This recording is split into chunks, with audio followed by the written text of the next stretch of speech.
Hello mga kapuso, kumusta po? Kumusta ang lahat? Nakapagkain na ba ang lahat? At kumusta ang mga bahay-bahay natin dyan?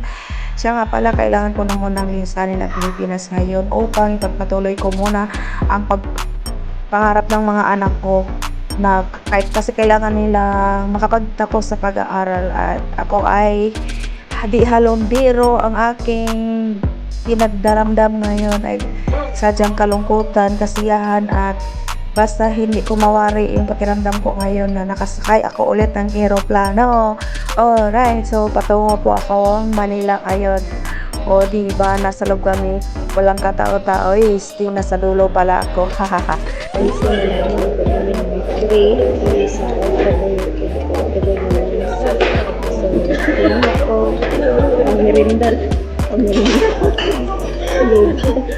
At saka may tinapay din kami. Yung pagkain namin, sa tinapay. Mayroon pa doon. So, right.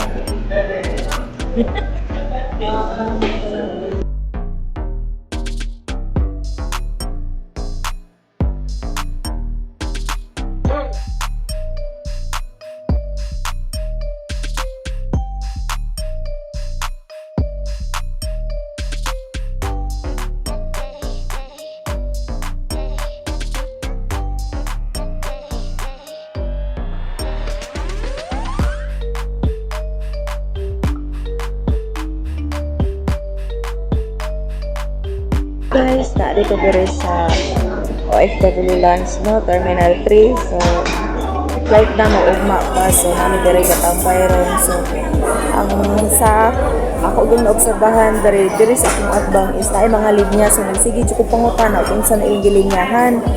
Daw na may naka-certain ako nga mao da importante no kayo. So, diri na ko naibawaan nga pwede dito mag-register sa e-card, no, sa e-card registration nga kanang atong gikakuanan sa para sa mga OFW ang e-card nga registration. So naa na sa online, pero kung maglisod ka sa online, ayan na yung kagol, yung kabalaka kay diri sa OFW Lounge, no, Terminal 3 diri ang registration nila dali ra gikistanan, so automatiko nakakuha og card, then mao ni siya ang card, tas kani ang insurance. So automatic registanan dali ra kayo pagkuha sa e-card. So ay mo kaguol, ay mo kabalaka basta mga OFW lang mo, no, nga wala pa yung mga e-card na address sa OFW Lounge, no, ang e-card registration dali ra gikistanan, labi ng mga ex-abroad nga wala pa yung mga e-card dyan nara dire. Anong sagot sa inyong problema? Bicycle shumai at juice. Diba? Yeah.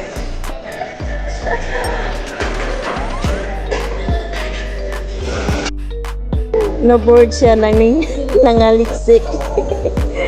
Ano nakuha mo? Kay sino yan? Naanuhan ka kay nahawaan. Nabigyan siya ni Misil. Yun, may remembrance kayo. Kailang ko, pero puno ng bus ko. Nagpa-vlog na naman. Ipakita mo. Ay! Ilagay mo nga dyan. Ipakita mo.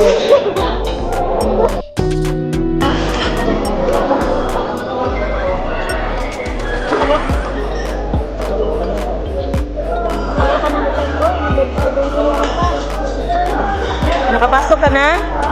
Okay na? 9:39 pa guys. Puno na akong bag. Puno na ang baon namin.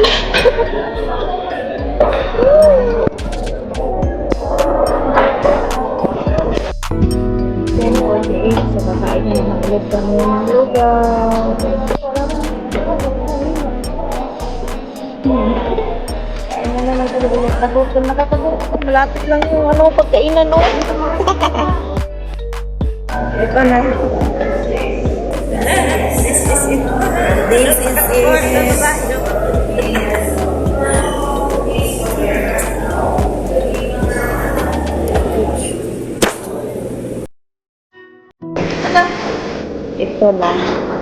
Sabi ko, babalikan ko tong turel na to eh. May mumu pa. And then, this is it.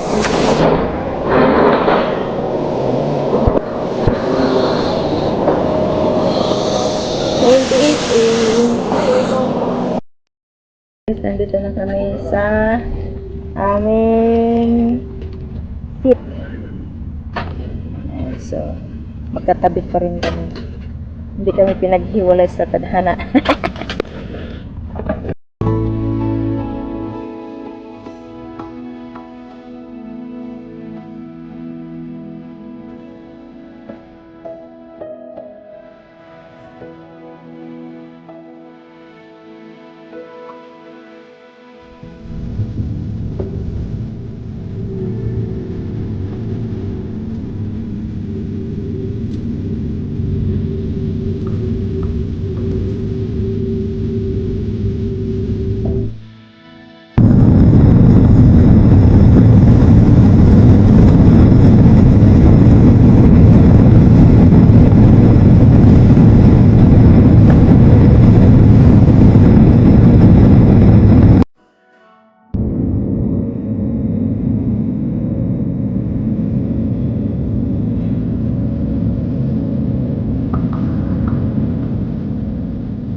Chicken, Abu Dhabi, that's the end.